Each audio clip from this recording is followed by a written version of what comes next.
अस्सलाम वालेकुम वीवर्स। इस वक्त हम लोग एक्सपो सेंटर कराची में मौजूद हैं, जहां पर IEEE की फेयर चल रही है और इसमें हम जिस स्टॉल पे मौजूद हैं आलम इंटरप्राइजेज़ के साथ हमारे साथ जो गुफ्तगू कर रहे हैं वो सज्जाद आलम साहब हैं, कंपनी के CEO, और इन्हीं के साथ हैं विशांत शमसी साहब जो कि डायरेक्टर सेल्स हैं। हम इनसे जानते हैं इस एक्सपो के हवाले से भी और कैसी एक्सपो है और अपनी कौन कौन सी प्रोडक्ट को लेकर आए हुए हैं। सज्जाद साहब ये बताइएगा कि फ़र्स्ट टाइम आप एक्सपो में आए हैं और एक्सपो को एक्सपीरियंस कैसा फ़ील कर रहे हैं, और उसके साथ साथ ये भी बताइएगा कि अपनी कंपनी का थोड़ा सा इंट्रोडक्शन दें। बेसिकली लास्ट 3 इयर्स पहले हमने डिसाइड किया था कि हमें एक्सपो प्लान करना है, तो IEEE का जो ये एग्ज़िबिशन्स का शेड्यूल हुआ तो हम लोगों ने इसमें पार्टिसिपेट करने के लिए ज्वाइन किया और अल्हम्दुलिल्लाह कल से ये इवेंट स्टार्ट हुआ। तो फर्स्ट डे तो माशाल्लाह बड़ा अच्छा रहा है, आज हमारा सेकंड डे। और बेसिकली जो कंपनी का स्ट्रक्चर, कंपनी इस्टेब्लिश हुई थी 1990 के अंदर। 1990 में my father Aftab Alam basically जो इस्टेब्लिश की थी उन्होंने कंपनी, और उनका जो बेसिकली एक मेन एम था वो ये था कि एक ऐसा प्लेटफॉर्म प्रोड्यूस किया जाए अपनी फैमिलीज़ के लिए या एक पीपल्स के लिए, पाकिस्तान के लिए, जहाँ पे लोग आके कुछ कर सकें और कुछ इनोवेशंस के काम कर सकें। तो अल्हम्दुलिल्लाह वहाँ से सफ़र शुरू हुआ था और आज माशाल्लाह 32 इयर्स हो गए और हमने प्रोसेस प्लांट से लेके और तकरीबन इंडस्ट्री के हर प्लांट्स के ऊपर हम लोगों ने काम किया है। और अल्हम्दुलिल्लाह पाकिस्तान में हम पायनियर्स हैं एयर सेपरेशन यूनिट प्लांट्स के अंदर, और अब हम लोग जो है IoT के अंदर हम लोगों ने टारगेट्स किए हैं, तो उससे रिलेटेड हम complete one window solution offer कर रहे हैं। इसमें हम आपका फील्ड इक्विपमेंट से लेके और उसकी सॉफ्टवेयर, स्काडा, उसके जितने भी कंप्लीट सिस्टम है वो हम वन विंडो सोल्यूशन के अंदर प्रोवाइड करें। इवन के इरेक्शन से लेके और कमिश्निंग तक सब चीज़ हम प्रोवाइड करते हैं। अच्छा सर, ये भी बताइए कि आप कह रहे हैं कि ऑल सोल्यूशन आपके पास है, तो ये बताइए कि आपके भी मार्केट में और भी कॉम्पिटिटर काम कर रहे होंगे, तो क्या एडवांटेज है लोगों को जो कस्टमर आपकी तरफ कन्वर्ट होंगे? निशान साहब बेसिकली इस चीज़ को लुक आफ्टर कर रहे हैं, जो बेसिकली हमारा सॉफ्टवेयर वाला पार्ट्स हैं, ये आपको डिटेल्स में इस पर जवाब देंगे। निशान साहब जी निशान साहब प्लीज़ बताइए। अस्सलाम वालेकुम, थैंक यू। देखें, मकसद इस फील्ड में परसू करने का एक तो मेड इन पाकिस्तान है कि हम अपने कंपनी से कितना पाकिस्तान को फ़ायदा पहुंचा सकते हैं। वो इंस्ट्रूमेंटेशन जो यहाँ बननी चाहिए या वो सॉल्यूशंस जो यहाँ बनने चाहिए वो उनके लिए अननेसेसरी डॉलर्स बाहर जा रहे हैं। और इस वक्त जो क्राइसिस चल रहे हैं, हम 1-1 अरब डॉलर के लिए प्रॉब्लम में हैं और डिफरेंट कंडीशंस माननी पड़ रही हैं लोगों की, तो उसमें हम अपने एंड से कितना कंट्रीब्यूट कर सकते हैं, तो उस चीज़ को फोकस करके हमने ये सारी चीज़ें शुरू करी। दूसरा, इंस्ट्रूमेंटेशन बहुत सारे लोग कर रहे हैं और इमर्जिंग फील्ड है और बहुत सारे लोग इसमें एंटर हो भी रहे हैं। पर्पज़ हमारा ये है कि जो इंस्ट्रूमेंटेशन पे फैक्ट्रीज़ इन्वेस्ट करें वो इन्वेस्टमेंट प्रॉपर हो, क्योंकि इंस्ट्रूमेंटेशन का काम मेजरमेंट है, उसका काम प्रोडक्शन में पार्ट लेना नहीं है। तो अगर वो मेजरमेंट वाले पार्ट ही प्रॉपर नहीं होंगे तो वो तमाम इन्वेस्टमेंट जो कि एक गुड इनिशिएट के लिए लिए जा रहे हैं वो वेस्ट हो जाते हैं। और ये मेजरमेंट की जो इनिशिएटिव है इसलिए ली जाती है कि यूटिलिटीज़ बहुत सारी ऐसी चीज़ें हैं जो नेचुरल हैं, जैसे नेचुरल गैस की बात करूं तो इसके एक लिमिटेड रिजर्व्स हैं हमारे पास। तो अगर हम इसको कंट्रोल नहीं करेंगे, मशीन्स अपनी एफिशिएंसी पे नहीं चलेंगे, तो इसकी यूजेज एफिशिएंट यूजेज से बढ़ेगी, तो इसके रिसोर्सेज अल्टीमेटली जल्दी यूटिलाइज होने शुरू हो जाएंगे।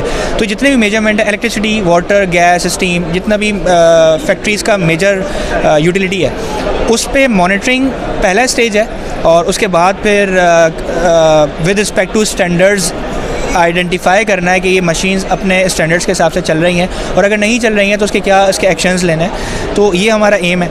और फ्लो मीटर्स में हम लोग डील कर रहे हैं, और ना सिर्फ हम सप्लाई करते हैं, कंप्लीट इंस्टॉलेशन हमारे पास है, उसकी मॉनिटरिंग में हम लोग ऑफ़र कर रहे होते हैं फैक्ट्रीज़ में।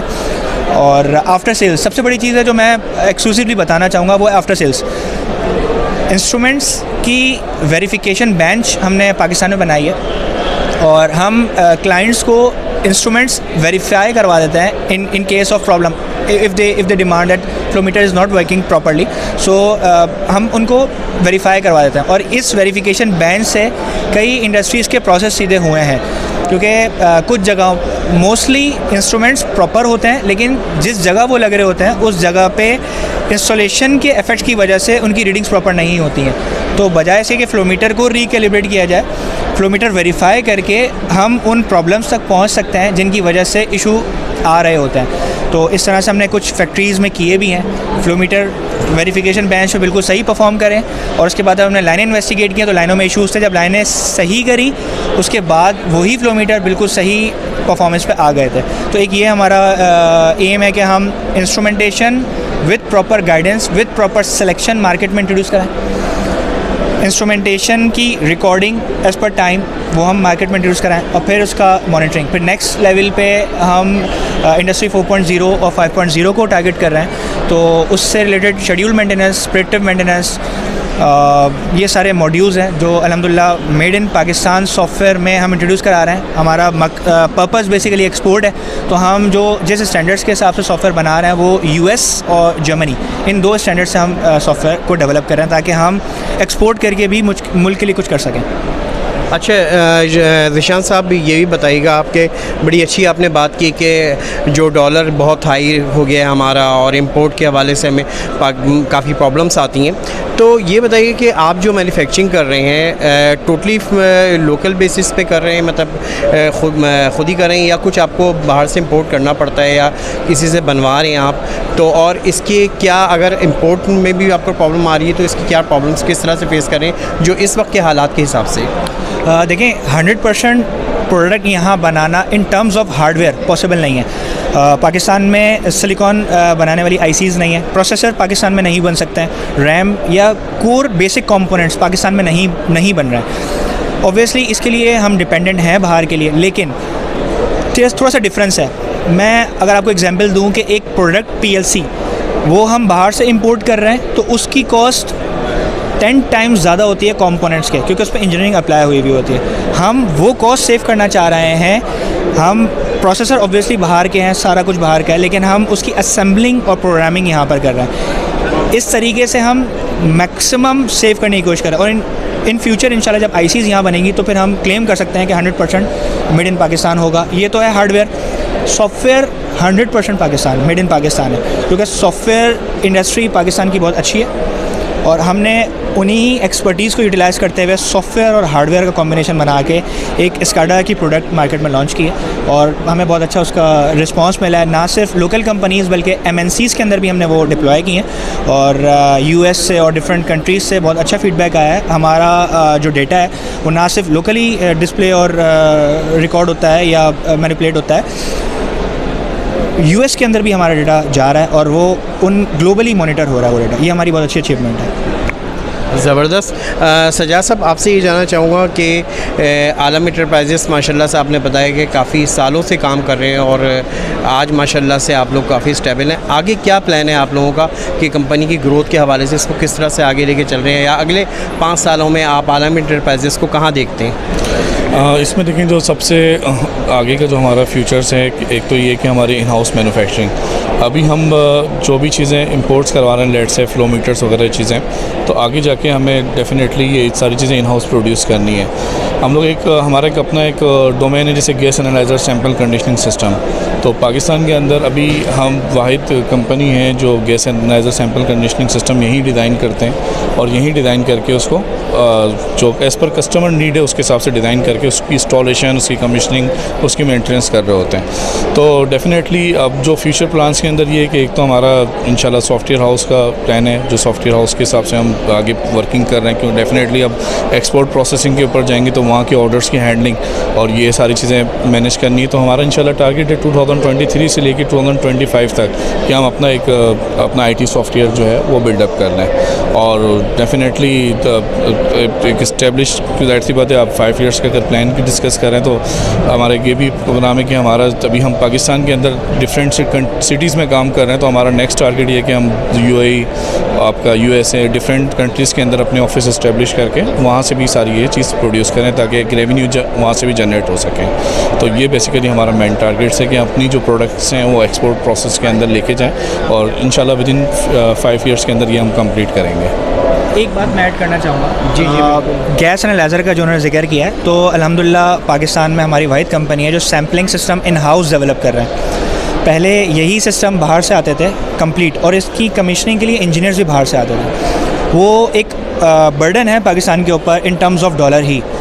अच्छा, हम इस टेक्नोलॉजी में जो काम कर रहे हैं गैस एनालिसिस की, इसमें हम सिर्फ असेंबलिंग का काम नहीं कर रहे हैं, इसमें हम जर्मन्स के साथ मिलके लोकल कंडीशंस के हिसाब से R&D भी कर रहे हैं। ऐसे कुछ केस स्टडीज़ अल्हम्दुलिल्लाह हमारे पास हैं जो जर्मन इन क्लाइमेट इन्वायरमेंट के हिसाब से कुछ और होने चाहिए थे, और पाकिस्तान एशिया क्लाइमेट इन्वायरमेंट के हिसाब से कुछ और। क्लाइमेट चेंज की वजह से पैरामीटर्स बहुत चेंज हो जाते हैं।